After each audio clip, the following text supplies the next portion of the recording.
नाशिक ठाणे जिल्ह्यातनं अंमली पदार्थांची विक्री करण्यासाठी आलेल्या इसमाला द्वारका परिसरामध्ये रात्री मुंबई नाका पोलिसांनी सलमान फाल्केला ताब्यात घेतलंय। ह्या सलमानची अंगझडती घेतली तेव्हा त्याच्याकडनं 49 ग्रॅम चरस मुंबई नाका पोलिसांना मिळालंय। पोलिसांनी सलमानची कसून चौकशी केली तेव्हा त्यांनी मुंब्रामधनं नाशिकला चरस विकण्यासाठी आणलेलं होतं। विशेष बाब म्हणजे काही दिवसांपूर्वी सलमानला इंदिरानगर पोलिसांनी अंमली पदार्थ विक्रीच्या गुन्ह्यांमध्ये अटक केलेली होती। त्यानंतर तो जामिनावरती बाहेर आलेला होता। त्याला न्यायालयानं जामीन देताना दर महिन्यातनं 2दा इंदिरानगर पोलीस ठाण्यात हजेरी लावलेली होती, पण सलमाननं नामी शक्कल लढवली। पोलीस ठाण्यामध्ये हजेरी लावण्याआधी तो अंमली पदार्थांची तस्करी करत होता, पण सलमान हा विसरून गेलेला होता की गुन्हेगार कितीही शातीर असला तरी सुद्धा तो पोलिसांच्या नजरेतनं सुटू शकत नाही आणि सलमानच्या बाबतीत सुद्धा हाच प्रकार घडला। सलमानला मुंबई नाका पोलिसांनी अटक करून सलमान नाशिकला कुणाला चरस विकण्यासाठी आलेला होता ह्याचा तपास करतायत।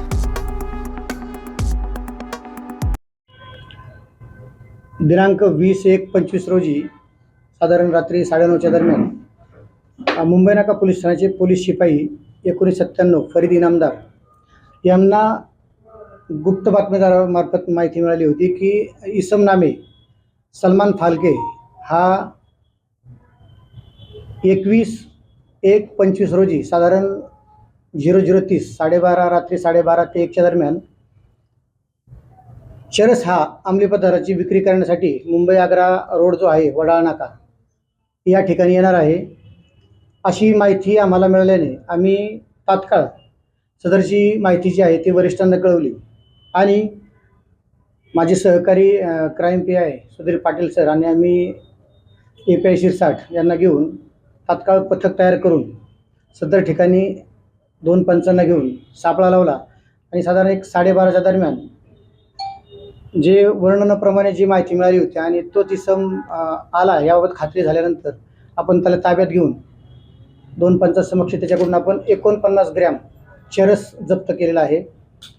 सदर आरोपीस अटक करून आपण माननीय न्यायालयासमोर हजर केलेला आहे आणि न्यायालयीन कोठडी सुनावली आहे। सदर आरोपीचा जो त्यांनी चरस आणलं होतं हे चरस त्याने कुठून आणलं आणि याच्यामध्ये कोण इन्व्हॉल्व आहे ह्या गोष्टीची शहानिशा चालू आहे। सदर गुन्ह्याचा तपास हा मुंबई नाका पोलीस ठाण्याचे पोलीस उपनिरीक्षक मुस्तफा शेख हे करत आहेत। सदरचा आरोपी हा रेकॉर्डवरचा आहे। इंदिरानगर हद्दीमध्ये एक NDPSची कारवाई झाली होती स्क्वॉडकडून, त्या गुन्ह्यामध्ये हा आरोपी आहे आणि सदर आरोपी हा विशेष म्हणजे मुंबईवरून हा मुंब्र्याचा आहे आणि हा हजेरी देण्यासाठी NDPS स्क्वॉड या ठिकाणी आला होता। दरम्यान ही त्याने NDPSचा गुन्हा केलेला आहे। अजून पुढील तपासांती निष्पन्न होईल, मग तशी आपण बाकी लोकांना निष्पन्न करून कायदेशीर कारवाई करू। हा NDPSचा पदार्थ होता MD।